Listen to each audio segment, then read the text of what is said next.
Greetings, everyone. Welcome. My name's Stephen Neely. I'm your co-host for the virtual Dalcroze Meetup. This is meetup number 66. Amazing. We've had 66, 65 meetups where friends from far and wide have joined up to talk and discuss and present all sorts of things that are Dalcroze centric and Dalcroze adjacent.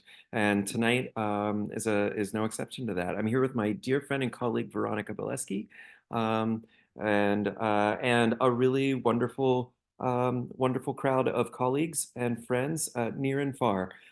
We have been scheduling our meetups at alternating hours on the East Coast of the United States. It flips between 2 o'clock in the afternoon and 9 o'clock p.m. so that friends on different parts of the world can join us. And so tonight is a later one for Veronica and me, so that our dear friends in Australia, like Catherine Smith, can come and not have to stay up till the wee hours of the morning. So we are so thrilled to have all of you here. Thank you. Veronica, what's first? Is first Breakout rooms. breakout rooms. All right. Well, then our tradition has been to throw everybody into the quickest breakout room that we can. Looks like we're going to have 3 rooms tonight. Two. It's right on the edge of 2 or 3. Let's go with 3 and we'll keep it small. We'll have 3 quick rooms. And in the room, we ask you to, if you're willing, turn on your video if you're willing. Share your name. Where are you from and who do you teach? And if you're not a teacher or you used to be a teacher, say anything you want in place of that one. But most of the people who are coming have either are or have been some version of teachers. So who are you? Where are you located? Who do you teach? You have 2 minutes, and then I'm calling everybody back because we've got a really cool conversation tonight. Ready, set, go.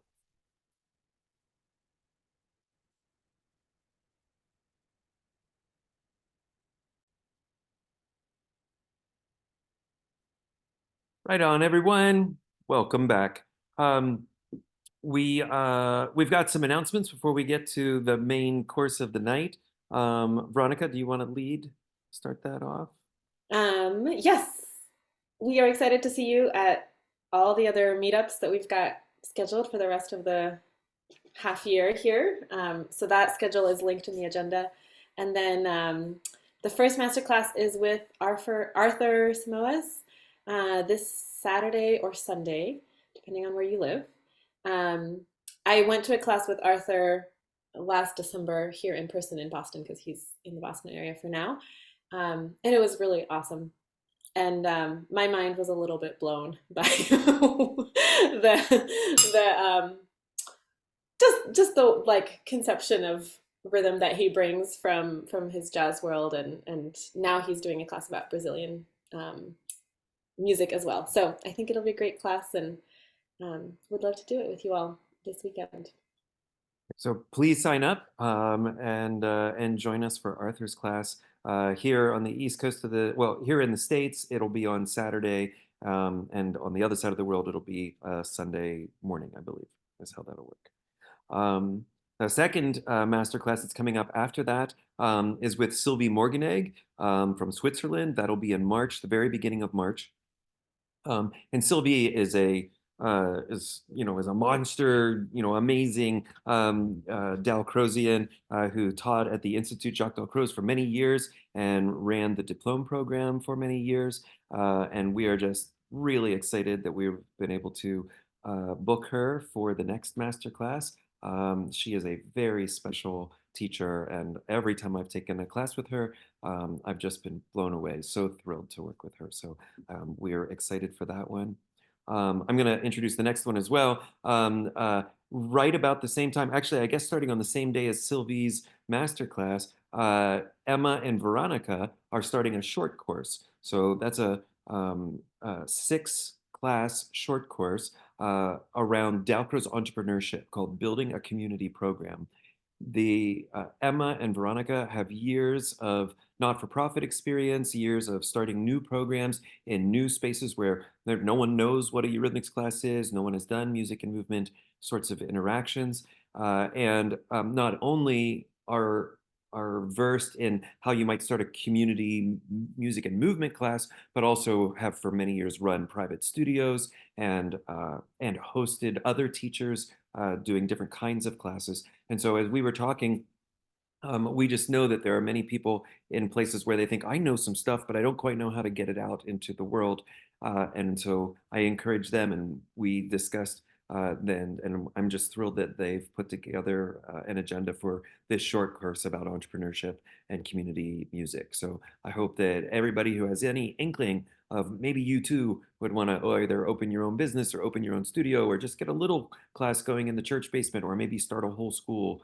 This will be a really great And I'll just jump in and say one more thing is that it's also like a part of what we're going to be talking about is if there's already a school that exists and you want to kind of feed into that and be a program within that school, there's also just some things that we want to share about how to make that a sustainable thing for you as the teacher and a good partnership for the school. So it doesn't always have to look like starting your own organization. It can be working with existing organizations that might even hire you as an employee, but how to think of it as a partnership and that you're bringing a program and you're not just there for the job, but you're like, I have a vision here and I want to work with you to make that happen in your space, in your community.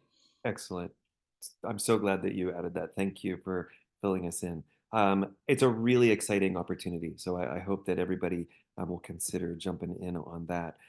We have two more master classes for the late spring and early summer. Fumiko Honda Bauer of Japan and lives in the States and has been here for a long time. She specializes in early childhood education. She's a master musician.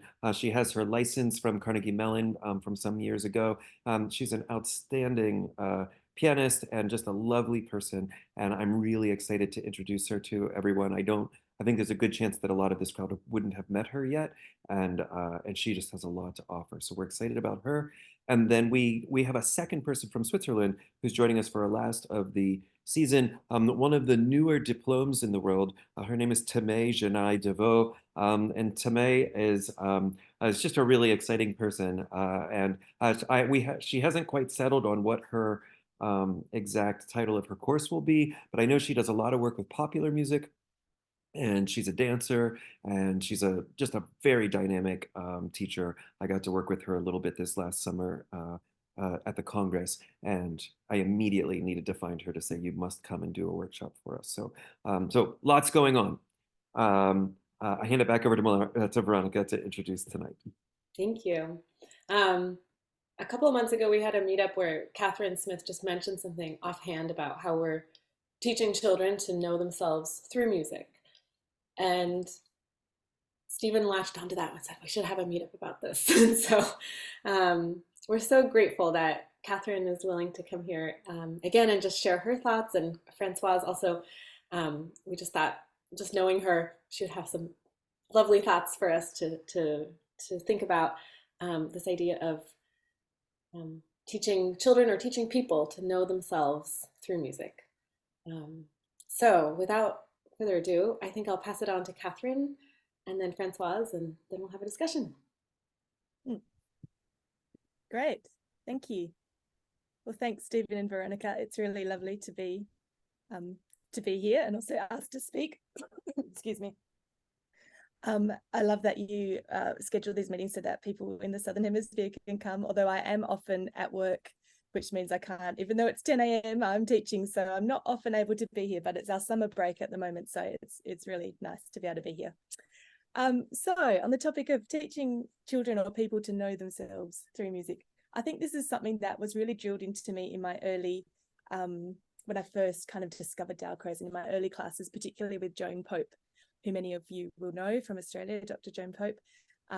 She is passionate about this idea and all of the incredible, perhaps extra musical, not necessarily non-musical, but the other things that children and people get from a Dalcroze education that aren't necessarily only music related. And that's, I think, what drew me to Dalcroze very early on when my own children were quite little, and has been one of the things that has just continued to fascinate me. So I find it really interesting that so many of us identify as Dalcrozians in a way that you don't always encounter perhaps from other music education communities. I think for many of us, it's almost like a way of life. And I think this just reflects the deeply artistic experience that so many of us have when we work with this approach, which is such a rich and nuanced way to see humans in relation to music. So for me personally, there's still a lot of freedom in remembering for me that the Dalcroze approach is a means to an ends as opposed to an ends in itself. It's a tool. It's a very multi-purpose tool that can be applied to so many different settings, but I think of it as a tool nonetheless. So my context, which I know a lot of you know, is as a primary school music teacher. I've got children aged 5 to 12, and we have weekly classroom music lessons in a public school. And I'm required to teach the Australian music curriculum, which has all sorts of things in it that are not particularly Dalcroze at all, but I'm supposed to teach them and assess on them and so on. And I also teach a really big range of students. My school's an inclusive school, and so we have heaps of kids with physical or intellectual disabilities. And so for some of them, they can't necessarily do a bunch of the standard or traditional Dalcroze exercises that you might think of when you think of a rhythmics class, because these in their traditional format are designed for able-bodied people, right? We need to make adaptations if we're going to make them accessible sometimes for everyone. So that's my context. And my job on the surface is to teach music to my students. Well, I don't mean that's a narrow or a small thing, but that's my job description. But I feel particularly as a primary school music teacher, my job is really perhaps most importantly, to show children that they are valued and important, and then give them the opportunity to become makers of music and not just consumers of music, or to have this sense that they can music is not only something that they can have, listen to, consume, but also they can create it and they can be a part of it. And to teach them ways to be thoughtful individuals who are a part of a community. So that's what I think of as that's what's most important to me about being a teacher. And Dalcroze is the tool that lets me do all those parts of it really well. Sorry that my dog is barking. Can you hear it? No? Okay, good. So I think that the things that are most valuable to my students that I see that's going to stick with them, throughout life, I hope, comes primarily from the activities that I do that are really inspired. So through Dalcroze, sorry, just give me 2 seconds.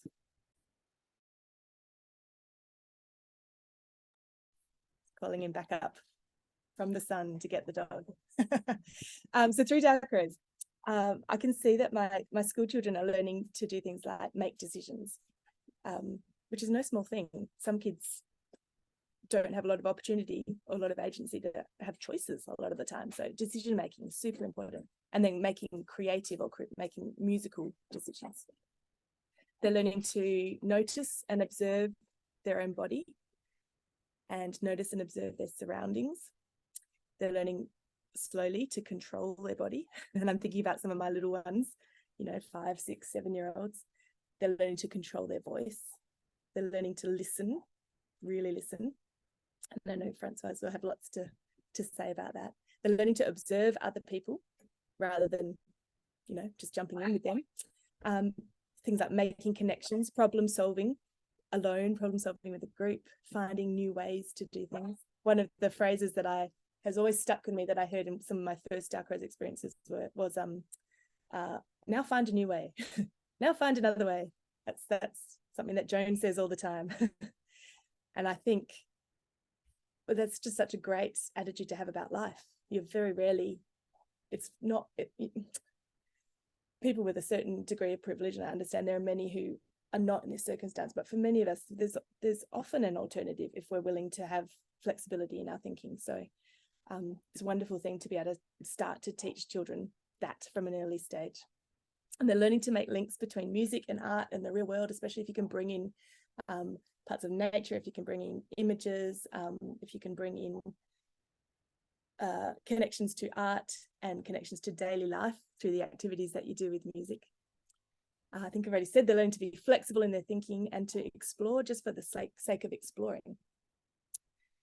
Some of those things are in the Australian music curriculum, sort of. Some of them are in there under the, the broad sort of general 21st century thinking skills and so on. They are there, but you've got to look for them, and some of them aren't in there at all. But I think that all these experiences and things that children can learn about themselves and how they can relate to each other in a group are bigger than music, but perhaps more important. The final thing that I think is really wonderful about the Dalcroze approach in the context of children learning to know themselves is this sense of being part of being an individual as part of a group. Because I think we do pretty well at being individuals in our current modern day society. And we do, certainly at my school, I think we do pretty well at celebrating differences and celebrating uniqueness, and that's important and needs to stay. But for some kids, the experience of being part of a group or part of a team or part of a whole, where maybe sometimes they need to be willing to sacrifice a little bit of what they might want for the good of this is all sounding a bit getting a bit awkward, but you know what I'm trying to get at, that sense of being part of a whole or part of a group where we actually need to work together. I can't always use my idea. Sometimes I need to give someone else space to speak or to move, or to perhaps we'll try their suggestion this time. And doing that as a big group is a real challenge, but what a wonderful training ground for being part of a community in the world. Being part of a family, being part of your local community, being part of a workplace. And I think that those are very important skills that I see are really, we really have the opportunity to hone and give children lots of practice at in a very joyful, obviously fun way, and whilst teaching them music. So this is what I think drew me to Dalcroze in the first place as a teacher. In fact, this is what made me think, oh, I could be a music teacher, because teaching in this way is very interesting, and it's bigger than the sum of its parts. So I think I've had 5 minutes. I'll stop there. Thank you for listening. Thank you. Françoise. That's very interesting. Catherine, you were born and you were accompanied by Joan Pope, whom I know too. And I had a totally different context of Dalcroze education. And so my point of view is different, of course, of yours, even though I find it beautiful and I see through all those activities how children can really become confident and get to know themselves, and that's wonderful.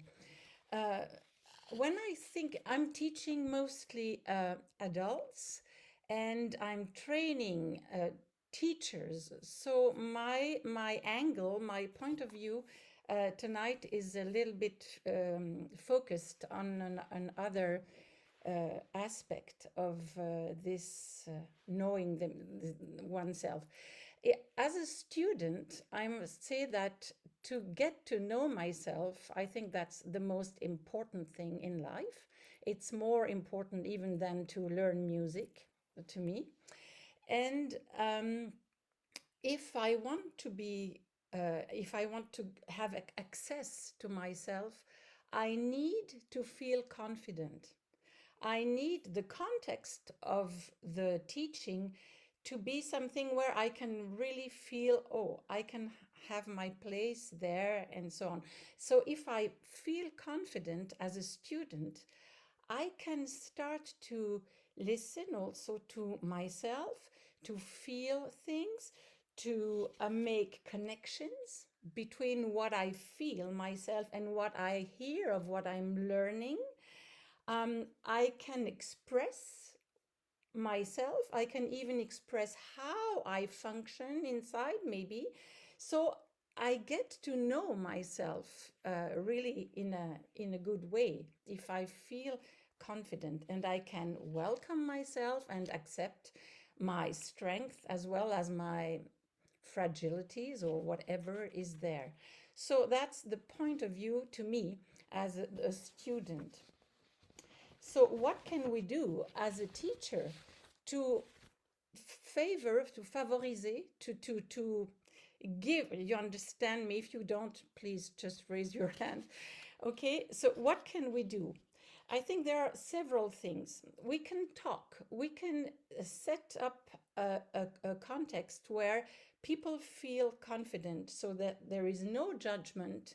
Because when we start singing or moving or whatever, and we are in a group, the idea of, oh, what the others think of me can be something sometimes which really refrains ourselves. So to tell, there will be no judgment and you are free to express yourself and there will be respect for everyone. I think that's what we can do on a verbal way.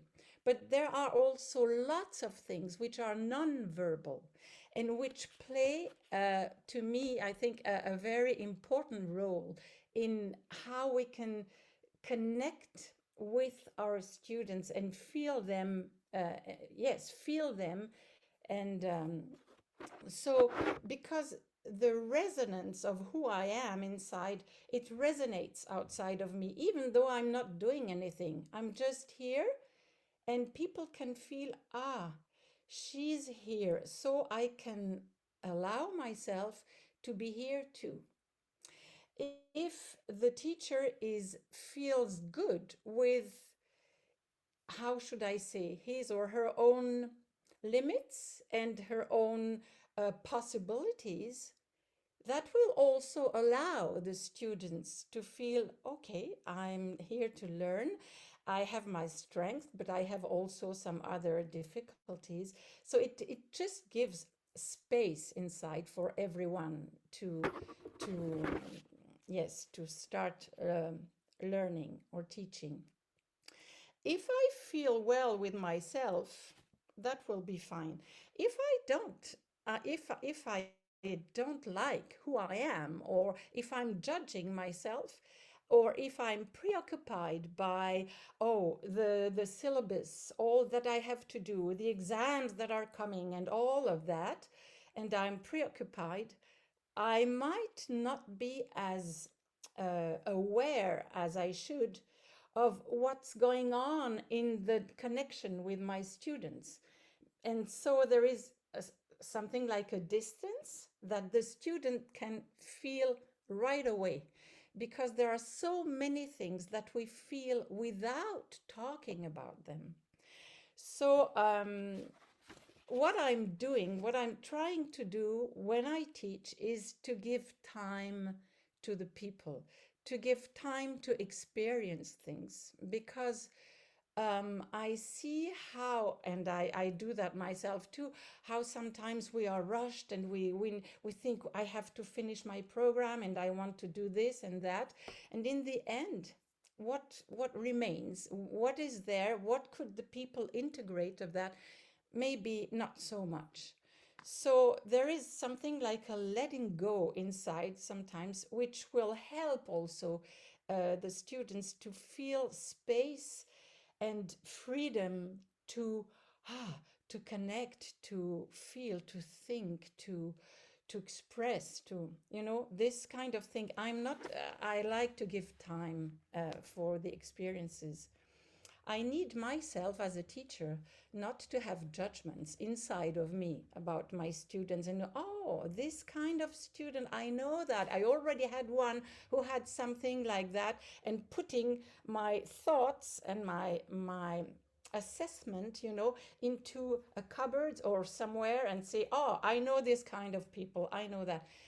I'm trying. I'm not telling it's very easy, but I'm trying to step back from that and really have a blank and a white sheet of paper inside of me, just saying, this is a new person.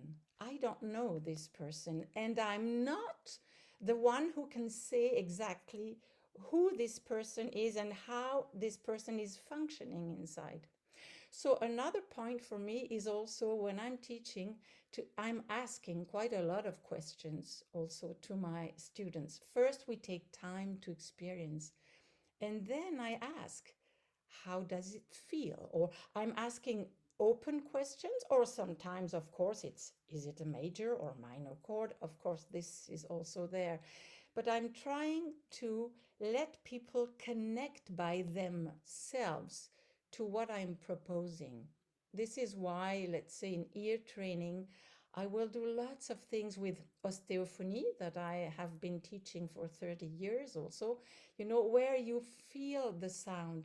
You make only one sound and then you add a second one and you try to sing it and to feel and to do all of that so that people can, how do you say, take the ownership or integrate or feel, oh, this is now my experience of music because I am the music.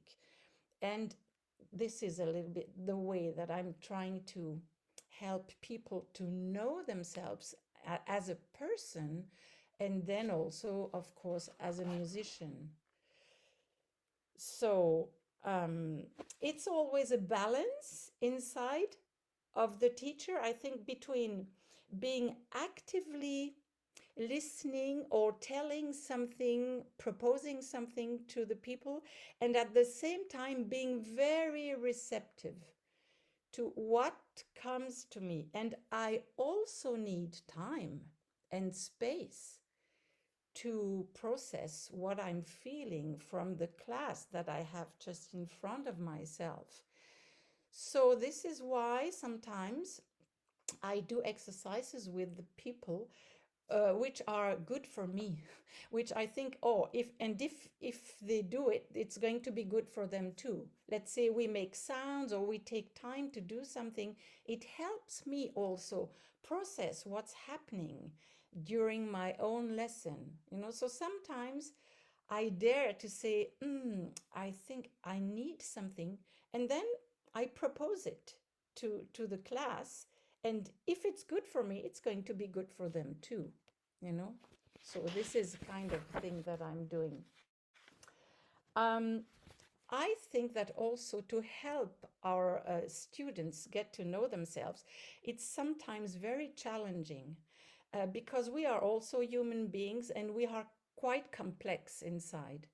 So what I suggest very much is to have the opportunity to talk with some colleagues and to have really real talks where we can show ourselves the way we are and say, look, when I'm in such a situation with such a student, I don't feel well, I'm anxious, or I don't know how to react, or I'm afraid. And there can be many things. And I think that even though we are not therapists and we don't need to be therapists, but we need to exchange sometimes and to be heard in what we are experiencing. And I think that's such a good thing that we have also those meetings where we can maybe sometimes say, look, I have some difficulties there. What, guys, can you suggest? Or, so it's also something important. I don't know if I did 5 minutes or less or more, or if I still have 1 minute for something. Sure, go for it. When I'm teaching, let's say, I think it's quite interesting. In Eurythmics, I see that sometimes I'm jumping over some steps and I see, oh, my students, some of them are lost. And I think it's important to dare also to say, oh, no, I'm stepping back and back and back. And we start from the very beginning of what we're doing. And I'm trying to watch everyone and see if everyone feels comfortable with the layer we are in before we add something else. This would be something that helps being confident and develop oneself in this area. In the ear training, I like also to ask the people, let's say we have a dictation, and at some point I see the students being tensed and so, and then I am trying just to say, observe what's happening now. Why don't you hear this interval? What is happening in yourself now? And I'm trying to be open to receive the answer. It will be maybe, oh, it's because there was a big interval in a rhythm, so I didn't catch the rhythm, so I cannot catch the interval. All the process that happens inside the students, and which can be very different from one to the other. To me, it's very important to give to those people the time and the space to understand themselves, instead of saying, oh, I'm wrong, I don't understand that, I'm not a musician, or just to help them understand how they deal with all of that, and maybe help taking an easier path, or just listening to that, and helping them finding their own way.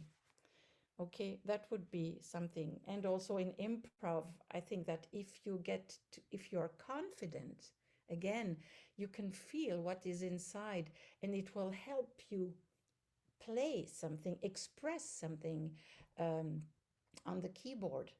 Because if we try to improvise and we don't connect inside, it's going to be a terrible task, and not a very playful and pleasurable one.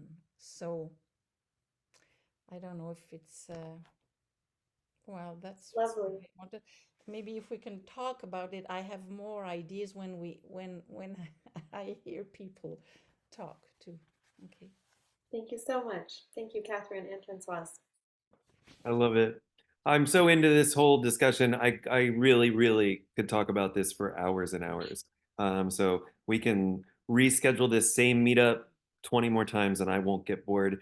I'm so into these ideas. And I think where we really won tonight to have Francoise and Catherine, because they're kind of, I love that it's two different ages. To me, it's also kind of two different, it's not exactly two ends of the spectrum. It's not like one is deeper than the other. But I really think that we're talking about the same thing. So when we talk about social interaction, and opportunities for children to start to grow and to mature and to know something about themselves through those kinds of lenses. What's it mean to share? What's it mean to take a turn? What's it mean to take a risk in front of everyone? What's it mean to offer some amount of my own? Like I had a zany idea, and someone else might have called that creativity, but I'm too young to even know that word and think about it that way.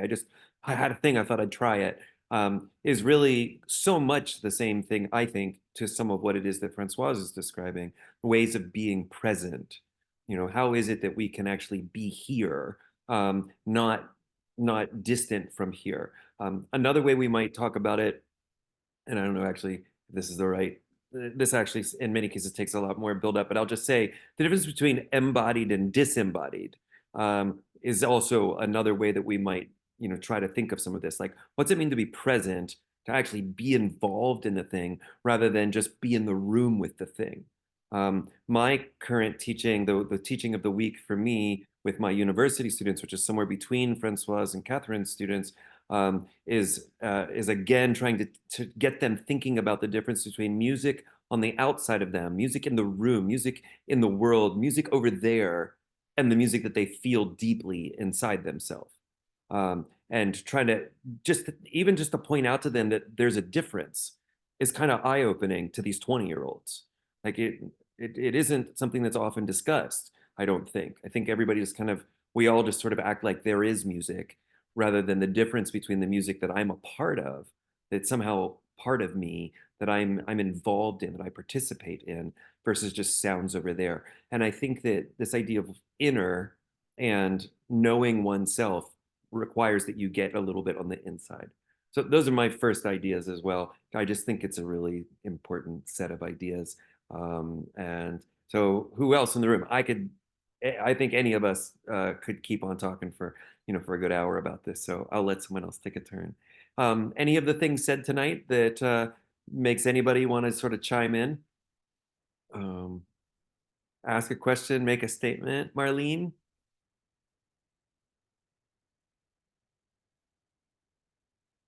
We'll get you. You can do it. Hi, good evening. I think while I was listening to these two teachers giving so much to us and sharing so much, I think another important element is how you react as a teacher to whatever is thrown at you in the classroom. And it can be such an incredible gamut of responses. But I find that constantly viewing myself is very important, and for the children to help them get to know who they are, even if it's wacko. That I have my perimeters, and I successfully don't lose it. My feathers don't get ruffled. It's very important. Right now, I'm teaching K-3, and it's always the smile and always the honey. It works, even if a child is really out of line. It's modeling, showing what I'm feeling and what they need to see, instead of something hostile. Why'd you do that? So I wanted to share that. Thank you. What else? Other thoughts?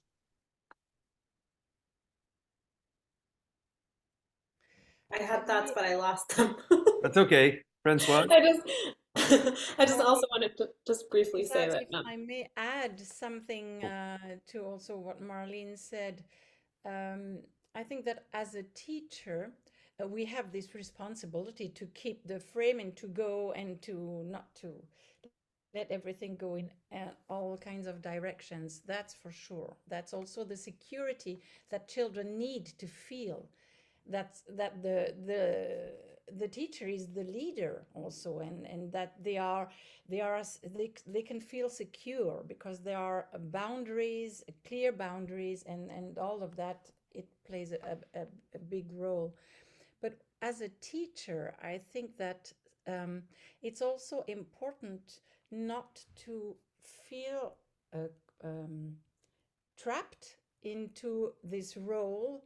And sometimes because we are also searching, we are also looking for new things and wondering and asking ourselves. So it's not about saying to the students, well, I don't know who I am and please help me. No, but it's still the role of a teacher is not to be perfect and is not to be we are still human beings, and if we have this simplicity with ourselves, it also allows the children or the professional students to be who they are and not expecting to be perfect, because the students themselves, maybe more the adults, are terribly judgmental for themselves. Okay, they are saying, I'm wrong, I don't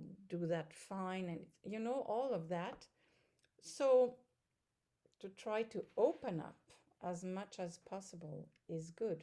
And it doesn't mean that we accept anything. We have our expectations and we have a syllabus to follow, of course. But inside of this apprentissage, this learning, yes, there should be oxygen. It's very good. Veronica, I think you had a point. Yes, I remembered. I went to a workshop last December that was about teaching children with special needs and kind of what can we do as teachers to support all learners, because really like something that we might do to help a child who needs structure, like writing an agenda, will actually help everyone. And one thing I realized at that workshop is that whenever my students have a recital, we spend 2 or 3 lessons practicing, walking on stage, speaking, playing, bowing, walking off stage, and we walk through that story. And at this workshop I went to, they called this a social story, that you can like read a storybook to children. And the part that I was missing was this, the emotional context. So these social stories will be like, this weekend we have a concert. I might feel nervous and excited. I'm going to sit with my family. Then I'll go up to perform. Then I'll feel proud of myself that I've done it, right? And so I asked this workshop leader how to like bring in the emotional context of performing, because we went through the kind of external parts of it. And she suggested that I just share with my students some of my own feelings when I've performed, like that I can say, well, I had this one concert and I got so nervous, my flute almost fell out of my hands because I was shaking. And it's been really amazing to see how my students react to those stories, because when they're younger, you can't really like pull that out of them. Like they don't really know what you're asking when you say, how do you feel? Like they're just like, oh, it was fine. I felt nervous. I get these like small responses. But when I take the time to share my stories of all the, performances I've done, and I just pick one and I describe one in detail, like I get so many like, me too, I felt this. And then they start talking. And I just had like a 15-minute conversation with my 9-year-old student last night about how sometimes we feel brave and want to meet new people and connect. And other times we just feel like, I'm not really feeling this. I just want to talk to people I know.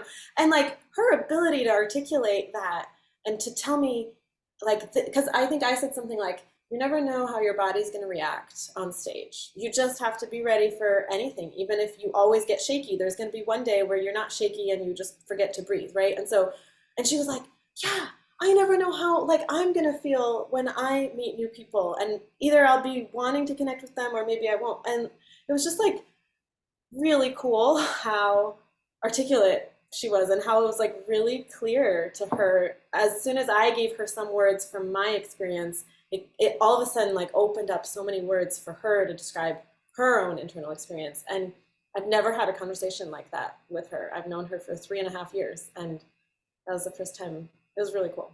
That's really cool. Catherine. I think what I've been hearing lots of is the importance of reflection as the teacher, and then modeling that to your students so students can be self-reflective, and that's how we all get to know ourselves.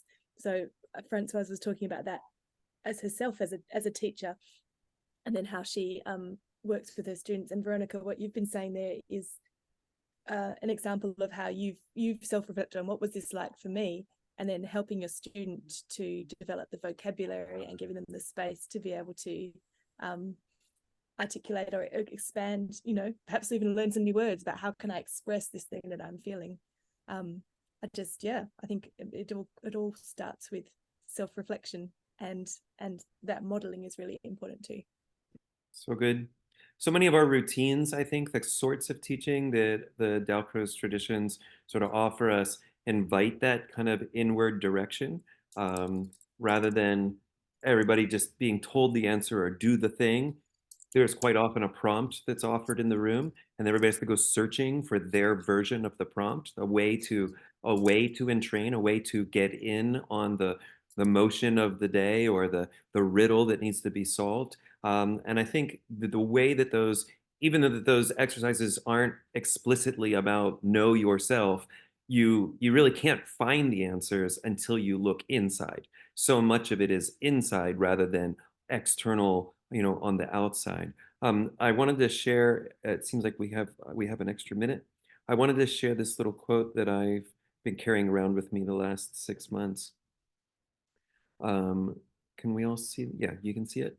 So this is there's an economist named E.F. Schumacher, and this is just a quote. He was talking about other things, but I think this is really interesting to me. Whoops, let me get that. That'll go away. Hold on. There it is. World crises multiply, and everybody deplores the shortage of, or even total lack of, wise men or women, the unselfish leaders, trustworthy counselors, etc. It's hardly rational to expect such high qualities from people who have never done any inner work and would not even understand what is meant by the words. And so I think about it's getting to be election time here in the States, and we're thinking about who are our wise leaders, and who are our trustworthy counselors. And then we also think about just my colleagues and the people that I work with. And I think of the young people rising up, and in what ways are we sort of fostering them toward unselfish leaders, becoming wise men and women, trustworthy counselors. And to me, it makes great sense that, yeah, you couldn't possibly expect to be any of those things without the inner work. And then this idea of what is the inner work, I think is a really interesting question. And I'm not sure that Schumacher himself was really defining it too much, but it's something, I mean, our definition of what is the inner work, I think is really cool to think about. One example that I've maybe said in a meetup in the past is when I was teaching choirs, especially I did a lot of years of high school choir, and there would be I was always looking for the opportunity to explain to my faculty, but to my administration particularly, and then also I would look for the opportunity to tell the parents. So sometimes in the actual choir concert, I would have a moment to address the audience and try to explain to them a little bit of what are we actually accomplishing up here. I think that a lot of people assume that choir is about making pretty sounds. And what I wanted everybody to understand is that, and I didn't use these words exactly, but this is a group of 75 goofball 15-year-olds up here. You know, I mean, they're kind of crazy. They're kind of like everywhere. They're not all together. And yet when we get it right, all 75 of them inhale as one. Like they actually find the same gesture that aligns with their neighbor. And to me, it's like one of the most beautiful, precious, profound actions that we could build in to anybody. And if you as an adult haven't had that experience, you have, you've missed so much is what I think inside of me. And so I think the inner work is like, to me, just learning how to breathe with others would be an example of inner work.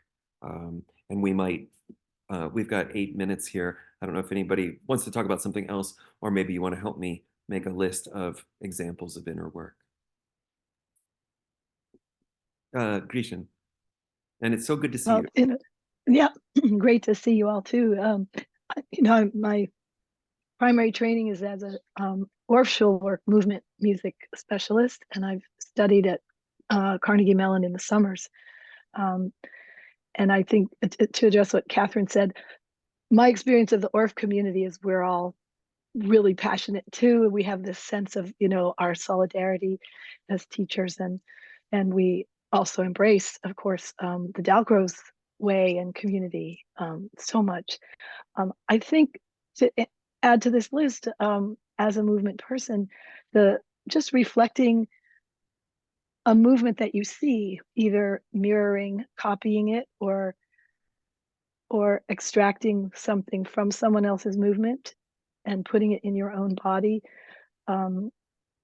I think the ability to slow down enough to be able to do that, be really present with another person in the time and space of moving together, or observing and then echoing later. I've found that I work with pre-K a lot, but also with older adults. This is such a way of communicating that transcends language, that we know isn't habitual necessarily, but you awaken something when you train people to look at each other's movement and to recognize it as a language. And I'm just absolutely passionate about awakening that, or promoting this as a way of relating and a way of going inside, and also welcoming someone else in. It's both. So good. Quan Ting, did I see your hand was up?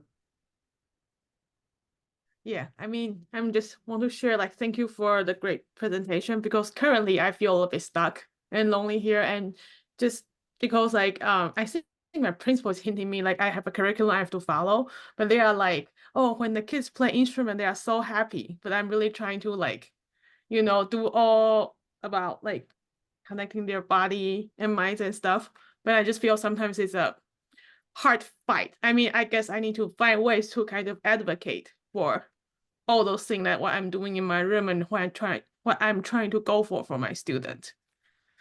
So sharing. It is a hard fight very often especially in the public schools.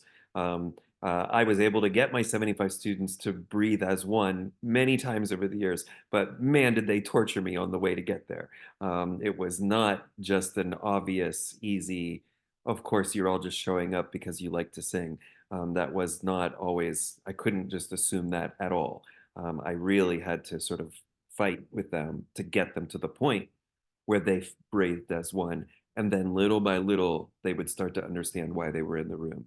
But so many of my settings, we couldn't just assume that. So hang in there, Quentin. I know you're doing good work. The Rebecca just wrote in the chat this idea. I don't know if you are aware of the mirror neuron research or the mimetic hypothesis. If you look up Ernie Cox books, COX, he's at Oberlin, I believe. It's just a beautiful book that goes really deep into the idea that when we watch someone else, it also is also when we hear someone, we mimic subconsciously what they are doing. So if we hear someone sing a high note, our muscles inside us will tense as though we are also singing the high note. And if you watch someone stub their toe, you know, we all kind of know the cringe of, oh, it hurts when I watch someone else stub their toe, but it's actually bigger than that and wider than that. And that actually being present with someone else in whatever their action is a kind of both validation of them, but it's also a way of deep sharing in them.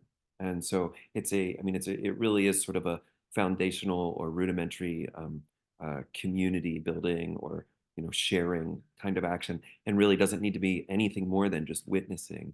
And then if you actually, as Gretchen is describing, if you actually mimic it or model it or mirror what they are doing, it becomes even more rich. Francoise, and we're getting close to the end, so you might get the last here. Well, I just wanted to ask one thing. If you have anybody, any colleagues around you or people you know in the Dalcroze big family that you could talk to, just to express, yes. So if Marlene is happy, don't be shy and just go and ask for some help. Just ask for someone who listens to you, and it will help you find your solutions. It's don't stay isolated with this feeling, because that's not good. That's not good for you, and it's not good for your students as well. So just try to do something for that. Yes, thank you. And what you say about how I present myself will actually affect my student, that's just a lot. I guess it's like even when my advisor comes see me, when he watch my class, I have to explain myself what am I doing musically with a musical person. It's just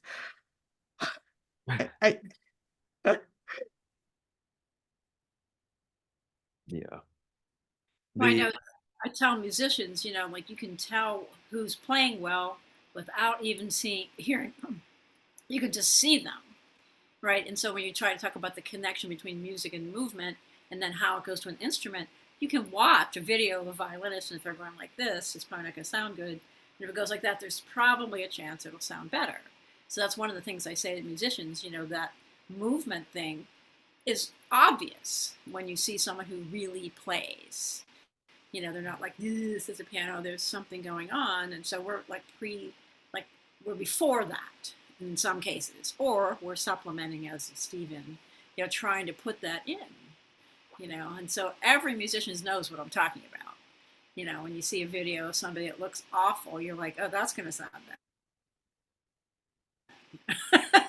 It's they may not be good if they look better, but there's a chance, right? So that is so obvious when you see someone who's very good. So I don't know how it's so, people are so not understanding that. That's hard for me to understand that.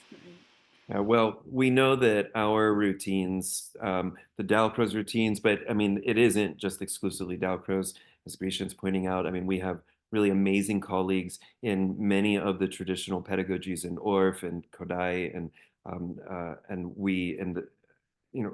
many people use movement, and yet there are still many educators and even more so administrators who just haven't taken time to really think about what it is and what a lot of people are just looking for is an easy answer, an easy way to say it's good, it's bad, I'm out. And I don't have time to really consider, which really maybe pulls us back to this notion of the inner work. In order to really understand what's happening, there has to be some amount of inner awareness. So it isn't surprising that not all of our leaders or our administrators or our colleagues quite get it, because not everybody has taken the time or felt the safety, felt the security to be able to do the inner work. And that's really, I think, so often some of the value that all good teachers are trying to offer up, is that it isn't just play all the right notes at the right time. It's that in order to get to all the notes at the right time, the right notes at the right time, there has to be some sort of inner understanding. Grishan, your hand was up. It's one Yeah, app. this is You one get the last last thing word. to say. Well, to sum up a number of things that people touched on about how we are in the classroom, how we present ourselves as the leader, facilitator of the class, and that everything I try to do is musical and artistic, as far as the way the instruments are passed out or returned, or just the way in which we enter and exit. I think all of those build to an understanding of, being a musical being in the room. And the most wonderful compliments I've had from little preschoolers is when they get up and they say, well, I'm gonna be Miss G now. And then they completely imitate me, about start, stop, and all of that. And so I just know that they're watching every move. And that mimetic response, I guess, is like starting right there. And then they can get up and do it too. It's so encouraging. So we are it comes from us. Yeah, I so appreciated everything that everyone said. It's just giving me lots of inspiration. Well, Thank you. thank you. I want to thank Francoise and Catherine so much for preparing some ideas and sharing with us. I think we'll never exhaust this topic, and I expect that we will bring some version of this topic back again in another 10 or 20 meetups from now. Thank you all so much for joining us today. It was a really lovely. It's such a lovely group. It's so good to see all of you. And I hope that we will see you at Arthur's Masterclass this coming weekend. If you can, please register. And if you can't make it on time live, consider registering to watch the videos. And then we have another meetup coming up soon. The way to find all the meetups is to subscribe to the calendar. And the way to get the links and the last little bits of details is to subscribe to the mailing list. And you can do all of that at virtualdalcroze.org. If you get on those lists, it'll give you all the things. It'll tell you the right time zone for you and all of that. And then if there's anything that I can do for you, and I know Veronica knew in advance she had to step out just a little bit early tonight. If there's anything we can do for you as the VDM or just as individual teachers, always know you can reach out. We are thrilled to keep this community going. And I wish you all a great evening or good day, Catherine. Have a good one, everyone. Goodbye. Thank you, Stephen. Thank you.